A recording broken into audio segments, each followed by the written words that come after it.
There's a parasite that swims in pools all summer long, and chlorine, the one thing you trust to keep that water safe, does almost nothing to it.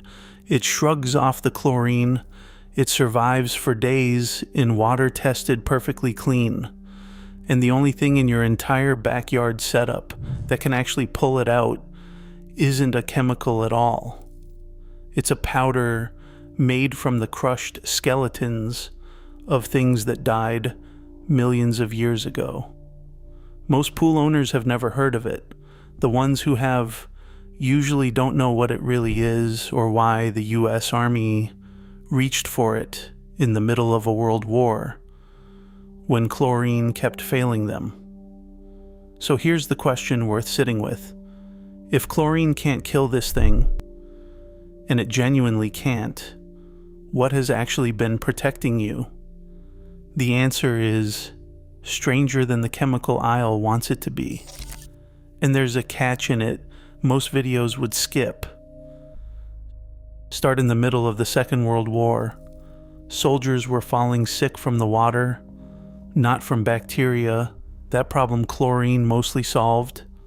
They were falling to amoebic dysentery caused by a parasite, Entamoeba histolytica, that travels as a tough little cyst. And that cyst had a trick. It could ride straight through the standard chlorination the Army relied on. You could dose the water, test it, call it treated, and the cysts were still in there, still able to make a man violently ill. The Army had a filtration problem disguised as a chemistry problem. Killing the germ wasn't working, so they had to physically strain it out. The answer they landed on was a fine, pale powder called diatomaceous earth.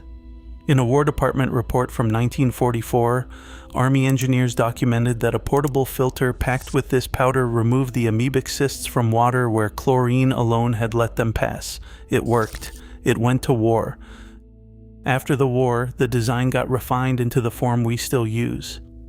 In the early 1950s, two sanitary engineers at the University of Illinois, Harold Babbitt and Robert Bauman, studied these filters in detail under contract to the Army's Engineer Research and Development Laboratories at Fort Belvoir, Virginia, working out how to build and run one properly.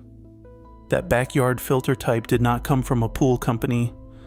It came out of military water engineering, solving the exact problem you have. A parasite chlorine cannot touch. But here's the part that makes this powder genuinely strange, and it's true. Look at it under a microscope and it isn't dust. It's skeletons. Diatomaceous earth is the fossilized remains of diatoms, microscopic single-celled algae that built themselves shells of glass like silica and sank to the bottom of ancient seas and lakes over millions of years. A German naturalist, Friedrich Kutzing, formally classified diatoms as algae back in 1844. So the filter humming next to your pool is, quite literally, a graveyard of microscopic algae. And that graveyard is doing something no chemical in your shed can do. Which brings us to how it actually works, and why it beats everything else in the backyard. There are only 3 kinds of pool filter: sand, cartridge, and this one, the pre-coat filter that uses diatomaceous earth. And the difference between them isn't marketing, it's the size of the gaps. Picture each filter as a strainer. A sand filter's gaps are relatively wide, great for catching leaves, hair, the cloudy stuff you can see, but far too coarse to stop something microscopic. A cartridge, a pleated fabric filter, is a little finer, but not by much. Diatomaceous earth is in a different league. When you coat a filter grid with it, all those fossil skeletons riddled with tiny holes packed together into a barrier with pores measured in single microns. Small particles down around a micron or so get caught. Think of the difference between a chain link fence and a coffee filter. Same idea, wildly different holes. And there's a second thing happening, deeper than a simple sieve. The powder doesn't just sit as a flat sheet, it builds a coat, maybe 1/8 of an inch thick across the grid, a dense tangle of fossil shells with millions of internal channels. Water has to wind its way through all of it. So, a particle that slips past the first layer gets caught in the second or the third, trapped somewhere in the maze. Engineers call that depth filtration. It's why the coat catches things even smaller than its widest pores, and it's why a fresh coat, packed right, performs the way it does. Now here's why that matters, and it's the whole point. The parasite we care about most in pools today is Cryptosporidium, crypto for short. Its oocyst, the tough capsule it travels in, is about 4 to 6 microns across. That is small enough to sail straight through sand and cartridge filters, but just big enough for a diatomaceous earth coat to physically strain out. The filter does not kill it. It does not need to. It simply will not let it pass, and that is the honest version of the chlorine can't kill it claim in the title. Chlorine is not useless, not even close, and this is the part the scary version leaves out. At normal pool levels, it kills E. coli in under a minute, the hepatitis A virus in about 16 minutes, Giardia in about 45. It is a genuinely powerful disinfectant against almost everything that ends up in a pool. Crypto is the specific, stubborn exception, because its oocyst wall is built to survive outside a host, and that same wall shrugs off chlorine. So the problem was never that chlorine is weak. This one parasite is armored against it. Against that single enemy, killing fails and only straining works. So put the 3 filters side by side, fairly because they are not equally matched here, and the numbers are real. In controlled testing published in the Journal of Water and Health in 2012, researchers ran crypto-sized particles through all 3 filter types.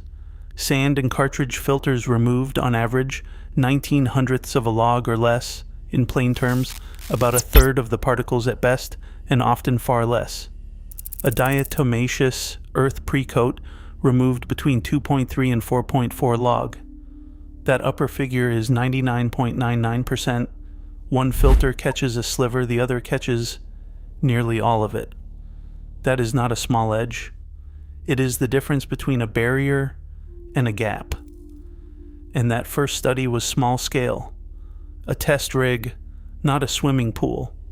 So the fair question is whether it holds up in a real full-sized pool. It does. A follow-up study by the same lead researcher, published in 2017 with scientists from the CDC, ran the test at full pool scale and measured 2.7 log of oocyst removal, better than 99.8% in an actual working pool. The lab results survived contact with reality. But an honest comparison has to say what diatomaceous earth costs you, because the pool store won't always spell it out. It needs more maintenance than sand. You have to recoat the grid with fresh powder after every backwash. It can be trickier to run. And there's a real safety point I'll come back to. So this isn't throw out your sand filter tonight. Sand is cheaper, simpler, and perfectly fine for keeping water clear and catching the everyday load. The question is, what happens on the day crypto gets in, and on that day only one of the 3 is actually built for it? That the mechanism is real isn't in doubt. Let me show you the evidence, including the part that surprised me. Start with why crypto is the villain worth caring about. According to the U.S. Centers for Disease Control, crypto is the leading cause of outbreaks in treated recreational water, the pools and splash pads that are supposedly doing everything right. In its 2021 report, covering 2015 through 2019, the CDC tied crypto to 76 outbreaks and nearly 2,500 illnesses. And the reason it spreads in treated water is the trait we keep coming back to. The CDC states that at 1 part per million of free chlorine, a normal, correct pool level, cryptoocysts can survive for more than 7 days. 7 days in water you'd test as perfect.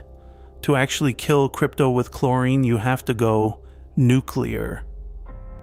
Research in the Journal of Water and Health put a number on it. Reaching a 3-log kill takes a chlorine CT value of around 15,300. In practice, that means raising a pool to roughly 20 parts per million, many times normal, and holding it there for over 12 hours, with nobody swimming. That's the official response when a pool gets contaminated. It tells you everything. Killing this parasite is so hard that the real defense was never the chlorine. It was the filter all along. Now the two catches, because this is where it gets honest. First, the safety one, and it is not optional.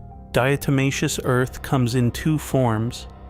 The natural, food-grade kind is amorphous silica, but the pool-grade powder is calcined, heat-treated, and that process turns it into crystalline silica.